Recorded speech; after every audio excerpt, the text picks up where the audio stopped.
Welcome back to Clampett's Corner. I'm Bobby Clampett. This week's question comes from Mike, who's struggling with the driver and says, my best swing produces a high draw, but every round I have swings where my driver hits the ground first, causing the club to snap shut, and I hit a disastrous low duck hook.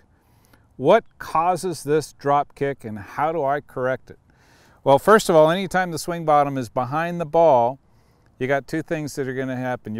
First of all, you're going to hit the ball in the upswing, which isn't necessarily bad with the driver, but if you hit the ground first, all kinds of disastrous things can happen. So you got to make sure, if you choose to hit the ball in the upswing, which I don't particularly advocate, but if you choose to do that, you better tee it up real high because you never want to hit the ground first. He's exactly right. Mike's right.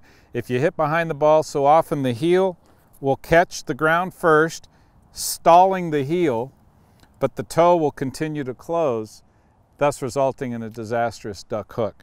So we have a saying, nothing good ever happens when you hit the big ball before the little ball. Make sure you're never hitting the ground before the golf ball. So if, Mike, you choose to move your swing bottom more forward and completely eliminate the chance of hitting this disastrous duck hook, this is what I'm going to recommend. First of all, use the same ball position as you do with your irons. Mine's about 2.5 inches inside my left heel. And if you want, if you feel like its swing bottom's too far in front, put a little bit of weight under your right side, or just stay nice and evenly balanced there on both feet. And basically make the same swing as you do with your irons.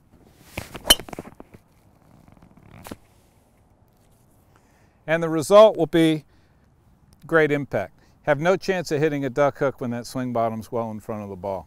That's why all the touring pros hit down on the driver, or at least most of them do, for consistency in hitting more fairways. Fairways is where it's at, greater than distance, so remember that. Mike, good question this week. Thanks for joining us on Clampett's Corner. We'll see you next week.